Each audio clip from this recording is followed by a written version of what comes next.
Jadi nanti di Al-Quran ada 8 jenis rizki. Di antara yang paling hebat, ada yang belum Anda datang, rizkinya sudah menjemput. Ada orang mendatangi rizki, ada rizki mendatangi dia. Contoh, Al-Imam Asy-Syafi'i sedang berdiskusi dengan Imam Malik, gurunya. Kata Imam Asy-Syafi'i, nggak ada orang sukses yang instan. Cuman balikan telapak tangan dapat, tidak. Kata Allah, lihat orang-orang dulu.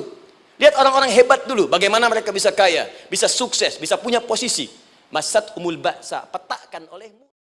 Kadang sudah mulai, masukkan tender, tiba-tiba gagal, diserobot orang. Kadang-kadang orang yang dapat, Anda yang ngajukan, itu biasa.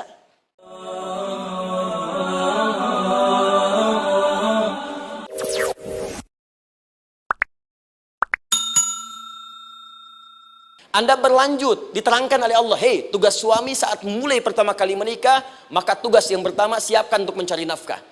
Bagaimana caranya ya Allah? Diturunkan oleh Allah. Satu, jangan takut kehilangan rezeki.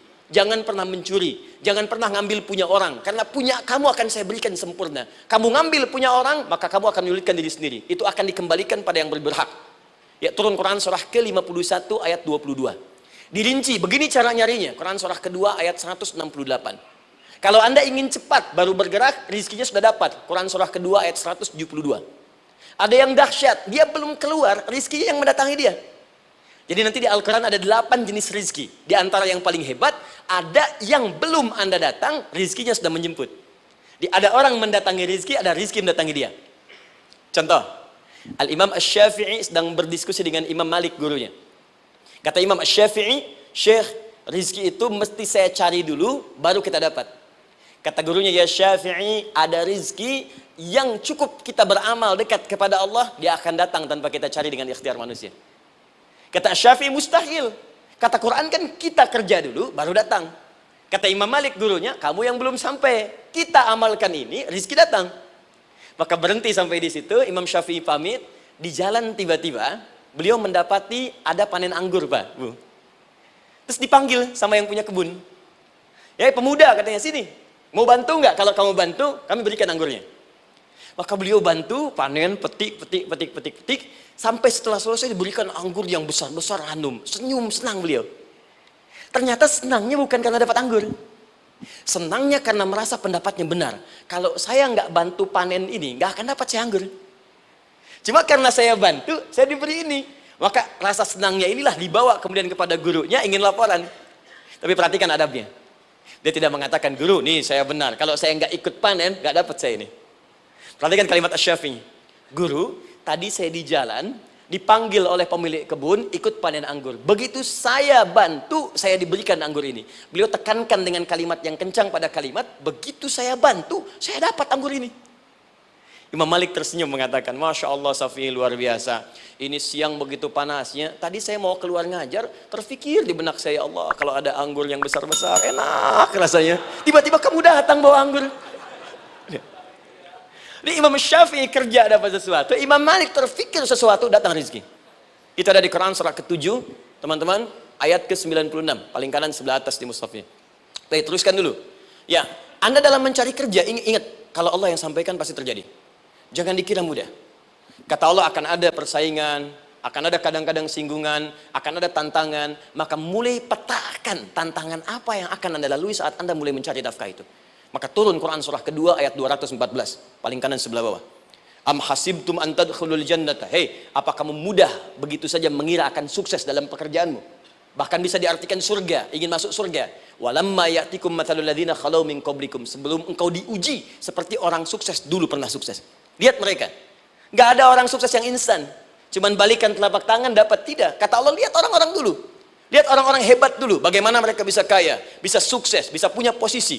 Masat umul ba'sa, petakan olehmu tantangan apa yang akan dihadapi saat engkau bekerja itu. Satu, kata Allah, ba'sun, ada yang ringan. Ya, ba's. Ba'sa, jama' dari kata ba'sun. Dua, dara'. Dia sudah menengah, jama' dari kata durun.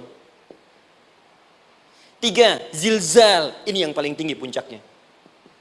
Jadi kalau Anda sudah mendapatkan ini, yakinlah, berarti Anda akan mendapatkan posisi yang tinggi. Karena mustahil orang besar diuji dengan ujian yang kecil. Zilzal, ini bagian ketiga.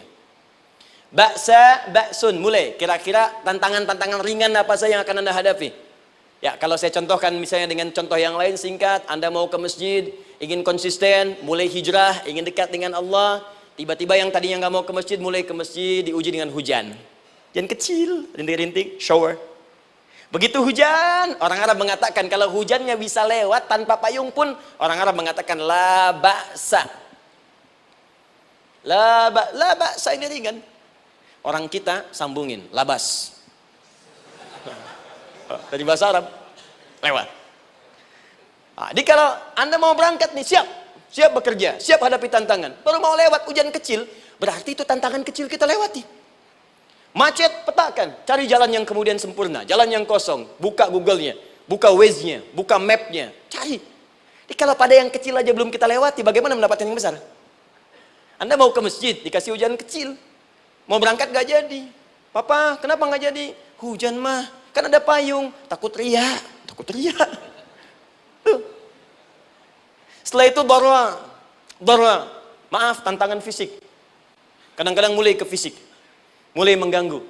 Ya, maaf, dirincikan kemudian oleh Al-Quran. Turun Quran surah ke-21, ayat 87 sampai 88, kisah Nabi Yunus alaihissalam. Yunus beraktivitas, bekerja, bukan berarti nggak ada tantangan.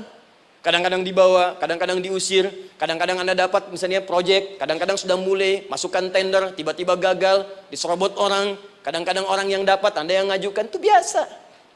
Kata Allah itu biasa, bukan cuma Anda, yang lain pun ada. Bukankah Allah ajarkan kisah Sayyidah Hajar alaihissalam dengan Ismail? Bukankah bolak-balik naik Safa Marwah, kadang di atas, kadang di bawah, kadang lihat peluang, sampai Marwah ternyata bukan air. Terkadang Anda yang bekerja, tim yang lain yang mendapatkan karena kerja keras Anda, bisa jadi terjadi. Bukankah yang kerja keras Hajar yang dapat Ismail? Mungkin Anda yang konsep, yang dapat minyaknya orang lain. Mungkin Anda yang kerja, kan yang suksesnya teman Anda, gak ada masalah. Dan itu kemudian akan bermanfaat bagi Anda. Tidak mungkin setiap keringat yang keluar dari diri kita mustahil, kecuali akan melahirkan manfaat yang kembali pada diri kita. Tantangan. Tapi yang paling dahsyat, ini yang gak ditemukan di sebagian referensi yang kita baca. Ketika Allah menjelaskan semua tahapan-tahapan tantangan ini sampai ke puncaknya zilzal. Zilzal itu kalau bahasa sekarang gempa. Ada ujian yang menggoncang hati kita. Ketika Anda kerjakan, ya Allah, tantangannya dahsyat. Kenapa mesti saya, ya Allah? Kau nggak selesai-selesai, ya Allah. Itu wajar, teman-teman, itu biasa. Kata Allah, orang dulu saja mengatakan, mata nasrullah, kapan ini selesai? Berbahagialah kalau teman-teman sudah mendapatkan tantangan puncak yang paling tinggi ini. Ini artinya Allah sedang mempersiapkan Anda menjadi orang besar di kemudian hari. Dan cara mengatasinya diturunkan Quran surah ketiga ayat 142, paling kiri sebelah atas. Perhatikan dahsyatnya. Yang pertama diterangkan tantangannya, yang kedua dijelaskan cara mengatasinya. Saya mau berhenti sampai di titik ini, nanti saya terangkan cara berinteraksi dengan Al-Quran. Ya, perhatikan baik-baik. Kata Allah, jika kelak engkau sudah bisa memetakan tantangan ini, maka siapkan solusi untuk mengatasinya. Ayatnya dibuka dengan kalimat yang sama persis. Saya pernah sampaikan teori ini di dua perusahaan besar di Indonesia. Yang pertama ada satu perusahaan, karena ini direkam saya nggak sebutkan perusahaannya, perusahaan otomotif besar, sedang turun gratis, kemudian juga ada inflasi yang tinggi. Terus saya terangkan teori Quran. Dia praktekkan berhasil, Pak. Padahal saat itu saya presentasi di depan non-muslim. Non-muslim. Sales-sales se-Indonesia dikumpulkan, saya bedah tentang ini. Dan mereka berhasil. Sampai sekarang naik lagi. Yang kedua sama, ini direkturnya juga non-muslim. Tapi nggak apa-apa, kita diskusi. Dan mau mendengar teori ini. Dan praktekkan, naik. Ya, dulu di satu perusahaan minyak juga. Sedang turun, karyawan semua dikumpulkan. Lalu kita bahas tentang ini, kita terangkan. Yang ini yang paling menarik dari Al-Quran. Kalimatnya sama persis. Quran surah ketiga ayat 142. Am hasibtum an tadkhulul jannata. Apa Anda duga akan begitu mudah mendapatkan kesuksesan dalam hidup? Tolong fokus baik-baik. Jangan selalu mengartikan jannah dengan surga. Karena asal kata jannah itu artinya kesuksesan, kebahagiaan yang belum tampak. Surga, kenapa disebut dengan jannah? Karena itu puncak kebahagiaan kita yang belum nampak sekarang. Saya kasih rahasia ya, ini antara kita saja nih.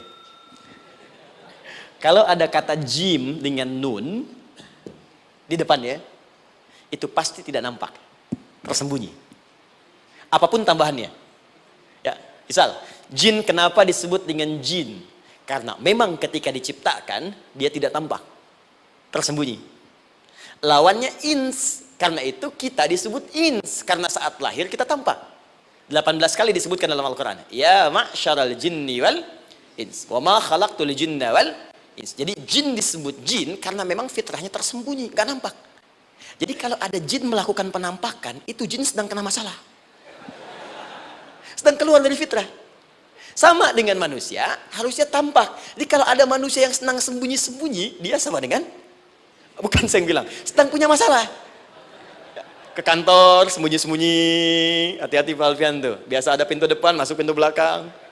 Suami di rumah, buka WA, sembunyi-sembunyi, Bu hati-hati tuh. Pulang lewat pintu belakang, berarti sedang punya persoalan dalam hidup.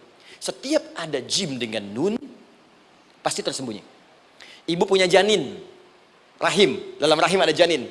Kenapa disebut dengan janin? Jim, nun, ya, nun. Karena sosok itu belum nampak dalam pandangan kita. Nanti kalau sudah lahir, baru tampak. Jannah, kenapa disebut jannah? Karena belum tampak dalam pandangan kita. Nanti kelihatan. Karena itu dalam Al-Quran, kata jannah itu tidak dikhususkan dengan surga. Tidak dikhususkan dengan surga. Kadang-kadang menunjuk aspek kesuksesan yang belum tampak. Anda mau ngebor minyak, minyaknya belum tampak. Belum kelihatan. Anda mau kerja, ya hasilnya kan belum tampak. Baru ikhtiar sekarang. Karena itu orang Arab disebut kaya, kalau mereka mendapatkan kebun yang tak tampak sebelumnya. Kebun anggur, bukan kurma, kalau kurma banyak. Kebun anggur, ada apel, ada jeruk, sampingnya ada sungai-sungai, disebut dengan jannah. Ya, kalau punya unta, nggak kaya di Arab, biasa. Karena yang kelihatan padang pasir, unta, hitam, merah, biasa. Tapi kalau sudah punya kebun, kebun anggur, yang sulit di padang pasir ada kebun, itu baru disebut kaya. Karena itu orang Arab kadang mengartikan jannah dengan aspek kesuksesan yang belum tampak. Diartikan dengan kebun anggur, kebun apel, dan macam-macamnya. Perhatikan, am hasibtum an tadkhulul jannah. Apa Anda duga ingin sukses itu begitu mudah? Sukses jadi tidak. Walamma ya'lamillahu alladhina jahadu minkum wa ya'lamas sabirin. Perhatikan baik-baik. Sebelum Allah memastikan pada diri Anda terdapat dua hal yang paling utama untuk mengatasi tantangan tadi. Satu, jahadu. Kesungguhan. Serius. Jadi kalau mau sukses, mesti serius. Kerja serius. Cintai pekerjaan Anda. Ya, belajar anak-anak serius. Pastikan belajar dengan serius. Jangan cuma anak-anak duduk paling belakang, nggak pernah nanya, kadang ngantuk, pulang. Ujian, besoknya mau ujian, baru belajar. Ya, sistem SKS, sistem kebun. Ya, kadang-kadang sejam, Bu, Pak. Saya pernah ada orang di luar ngadu waktu di Libya, Ustadz, gimana ini orang Indonesia? Kenapa? Saya belajar 3 bulan. Besok mau ujian. Teman antum orang Indonesia pinjam catatan saya baru semalam. Dia dapat 8, saya 7,5. Saya bilang, Anda belum tahu sistem SKS itu. Baik, ya. Tapi itu bukan solusi. Begitu ujian selesai, ilmu lupa. Itu poinnya. Jadi kalau hanya sekedar ilmu dipakai untuk ujian, pada prakteknya nggak akan terpakai. Ini banyak anak sekolah sekarang hanya belajar untuk ujian saja. Padahal kalau dipraktekkan, kadang kaitan dengan agama tinggi, Bu, Pak. Fisika itu dengan agama itu tinggi. Gaya F1 sama dengan F2, gaya gerak sama dengan gaya dorong. Gaya sedikit, maka keluarnya sedikit. Pukul kencang, bunyinya kencang. Imannya kalau kuat, amalan jadi banyak. Iman sedikit, amal pun sedikit. F berbanding lurus dengan P, hukum Pascal. Gaya berbanding lurus dengan tekanan. Masuk bab akhlak. Makin banyak gaya, makin banyak tertekan. Nah itulah. Gaji 5 juta, gaya 10 juta. Kan? Ini serius. Serius. Di divisi apapun Anda, saya 3 sepekan lalu lah takziah ke tempatnya Yang Habibie, terus diminta tausiah di sana. Dan saya perhatikan beliau termasuk yang paling serius ketika diberikan tugas apapun. Gak pernah diberikan amanah kecuali mencintai pekerjaan itu. Yang Habibie demikian. Ciri orang sukses itu serius. Tapi keseriusan itu, kata Allah petakan jadi 3 bagian lagi. Karena jahadu itu punya 3 turunan kata. Satu, keseriusan merencanakan, disebut ijtihad namanya. Punya rencana. Mappingnya apa? Stepnya apa? Oke, Anda ingin kerjakan sebuah proyek, baik, proyeknya berlangsung berapa lama? Target kita apa? Jangka panjangnya, menengahnya, jangka pendeknya. Kemudian apa tantangan yang akan dihadapi di setiap tahapan-tahapannya? Selesaikan. Bahkan saking pentingnya tahap perencanaan ini, ditunjukkan oleh Allah langsung lewat sholat. Teman-teman masih ingat, sholat pertama yang kita kerjakan, setiap hari sholat apa namanya? Subuh. Apa artinya subuh? Tuh, ini masalahnya. Ini kata Al-Quran sendiri ya, kata Al-Quran sendiri. Nanti akan ditemukan orang yang ibadah tidak paham apa yang dikerjakan dan dilakukan dalam ibadahnya. Contoh sholat. Kata Allah akan ada orang sholat yang saat sholat tidak mengerti apa yang ia baca dan ia lakukan dalam sholatnya. Jujur tanyakan pada diri kita. Sampai detik ini, dari sekian ribuan kali ruku dan sujud, berapa persen bacaan sholat yang kita pahami? Jangan-jangan kita ruku tapi nggak ngerti yang dibaca. Sujud tak paham yang diungkapkan. Bagaimana bisa khusyuk? Mustahil. Maka kembali ke sini. Kenapa sholat pertama itu disebut dengan subuh? Teman-teman, ternyata semua nama sholat dari subuh sampai isya, plus bacaan dan gerakan dari takbir sampai salam, itu bukan sekedar gerakan semata. Semua ada artinya, ada maknanya. Dan diajarkan oleh Nabi langsung. Subuh disebut dengan subuh. Ada dua kata. Satu, fajar. Quran surah ke-17 ayat 78. Inna Qur'an al-fajri kana mashhuda. Kedua, subuh di surat At-Takwir. Wasubhi idha tanaffas. Kenapa disebut fajar? Fajar itu pancaran positif, pancaran kebaikan. Jadi kalau yang baik disebut fajar. Kalau yang jelek disebut fujur. Fujur ada di Quran surah 91 ayat 7 sampai 8. Wa nafsi wa ma sawwaha fa'alhamaha fujuraha wa taqwaha. Fujur itu rambatan, gelombang buruk yang muncul dari nafsu. Ya, ditembuskan ke elemen tubuh kita. Misal gini. Tiba-tiba pengen marah. Ya, di tubuh kita mengatakan melotot, maka ini ada pancaran di hati kita nyambung kemudian ke mata. Ini rambatan dari sini ke mata disebut fujur namanya. Mau ke tangan pukul, masuk ke tangan. Itu rambatannya disebut fujur namanya. Ya. Yang baiknya disebut fajar. Ya, misal saya ingin sholat, tiba-tiba hati mengatakan sudah azan, merambat ke kaki, cepat melangkah. Cepat wudhu. Nah, itu rambatannya disebut fajar namanya. Atau infajar. Ini pasti ada, ya. Fujur nama lainnya nafsu. Disebutkan 115 kali dalam Al-Quran. Takwa, rambatan fajar, sumbernya takwa. Disebutkan 115 kali dalam Al-Quran. Di jiwa kita ada takwa, ada nafsu. Takwa yang dorong malaikat, disebutkan 88 kali dalam Al-Quran. Nafsu yang dorong setan, disebutkan sama 88 kali. Di setiap Anda akan mengerjakan satu hal, pasti akan yang mendorong pada yang baik, akan mencegah dari yang baik itu nafsu. Pasti itu. Pak Alpian mau tanda tangan proyek. Tiba-tiba disodorkan, Pak, ini Pak. Kok begini proyeknya? Perbaiki, karena ada yang nggak beres. Tapi fee-nya lumayan Pak, 1 miliar. Nggak bisa, jiwa takwa mengatakan jangan terima Pak. Bapak mengatakan maaf, ini jari tahiyat, gak akan pernah dipakai maksiat, perbaiki, datang lagi. Ini Pak, kok sama? Fee-nya diperbaiki Pak, 100 miliar. Nafsunya mulai berkata, terima. Takwanya bilang, jangan. Akhirnya beliau katakan, tangan tahiyat gak akan pernah dipakai maksiat. Tapi tunggu, saya istiqoroh dulu.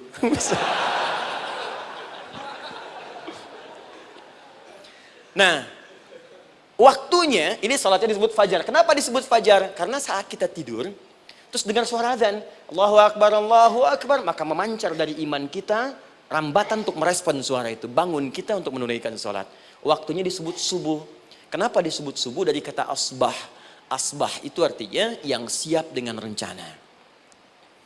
Ya, orang Islam tuh nggak ada yang bangun dari tidurnya kecuali punya rencana jelas yang akan dieksekusi di hari itu. Makanya sebelum kita bekerja mengeksekusi itu, kita datang menghadap Allah supaya Allah berikan kemudahan di setiap aktivitas kita. Coba lihat manajemen Nabi. Bukankah sebelum tidur beliau istighfar dulu? Dirinci pekerjaannya, dicatat yang akan dikerjakan besok, istighfar 70 kali, 100 kali, sehingga dengan istighfar saat tidurnya tenang. Coba kita biasakan. Ada yang baca Quran, ada yang istighfar. Kalau nggak percaya silahkan cek. Begitu Anda lakukan, tidurnya enak. Besoknya rencana itu sudah siap. Makanya ketika bangun, siap jam 7 mau kemana, jam 8 ada di mana, jam 12 kerjakan apa. Sebelum mengerjakan itu, datang kepada Allah, sujud, ya Allah, saya punya rencana ini tolong mudahkan. Begitu caranya. Itu yang disebut dengan subuh. Nah, sekarang kembalikan, peta hidup kita mau seperti apa ke depan? Ijtihad. Yang kedua, kalau sudah jelas konsepnya, visinya sudah ada, maka jihad. Yang kedua, jihad. Jihad itu eksekusinya, aksinya, actionnya, perjuangan fisiknya. Rencananya apa? Tahajud malam nanti. Bismillah. Jam berapa? 2:30. Baik, yuk kita mulai rencanakan. Eksekusi rencananya. Bagaimana cara kita bangun 2:30? Pasang alarm. Jam berapa alarm dipasang? 3 kali. Pertama 1:30, kedua 2:45, ketiga jam 2:04. Baik. Alarm pertama untuk mematikan alarm kedua. Alarm kedua matikan alarm ketiga. Ketiga siap-siap. Baik. Siap bangun. Jihad. Awas, ini penting ya, jihad itu jangan dipersempit maknanya kepada situasi peperangan saja, tidak. Banyak jihad itu luas sekali medannya. Karena jihad itu perjuangan fisik. Dan maaf ya, maaf sekali, dalam konteks perang pun bukan menyerang orang. Tapi membela diri saat diserang. Di Islam itu bukan agama ekspansi. Cek di sejarah, nggak ada Islam menyerang. Yang ada itu membela diri saat diserang. Atau saat orang lain dizalimi dan kita diminta untuk terlibat, kita membantu. Ini bukan dalam konteks sekarang yang banyak dibincangkan. Tembak orang, bom orang, nyerang orang. Bukan. Itu waktu kejadian bom Tamrin itu pertama, saya di Lampung posisinya. Itu begitu meledak, duar. Pertanyaan pertama Pak di Majelis Taklim, Ustaz, apakah bom di Jalan Tamrin termasuk jihad fisabilillah? Saya bilang, Pak, sependek pengetahuan saya, jihad fisabilillah itu jihad di jalan Allah, bukan di Jalan Tamrin. Kaidahnya beda. Nah, misal mencari nafkah itu jihad. Cari nafkah jihad. Quran surah keempat ayat 34, paling kiri sebelah atas. Tugas pertama ketika menikah, kata Allah, ar-rijalu qawwamuna 'alan nisa. Setiap lelaki itu diminta oleh Allah untuk mengatur bagian rumah tangganya. Jadi pemimpin di rumah tangganya. Ya bima faddalallahu ba'dahum 'ala ba'din, karena diberikan kemampuan untuk memimpin. Di pemimpin itu ada di suami. Dan ciri khas pemimpin, Bu, biasanya ciri khas pemimpin apa, Bu? Bukan tegas, bukan. Ciri khas pemimpin itu tidak mau dipimpin. Makanya kalau ada sesuatu, masukkan lewat usulan, jangan beri saran. Kalau saran susah, itu pemimpin. Baik, tapi yang paling luar biasa kata Allah, perhatikan kalimatnya indah sekali. Wa bima anfaqu min amwalihim. Saya berikan tugas untuk mencari nafkah. Ketika seorang lelaki bertugas mencari nafkah, ingat ya, konteks apapun, kalau perempuan nanti bekerja bukan nafkah poinnya. Bisa hobi, ya, bisa aktivitas, tapi nafkah kalau sudah menikah itu ada pada suami. Perempuan tidak. Kalaupun tidak dilarang perempuan bekerja, tidak. Sayyidah Aisyah mengajar, ada yang para sahabiah jadi perawat, ya, ada yang pengajar. Banyak dulu sahabat Nabi yang perempuan mengajar. Ya, kan ada pelajaran-pelajaran khusus perempuan. Ya, ada bagian perawat, ada dokter. Ini kan yang ngandung perempuan, masa yang periksa laki-laki?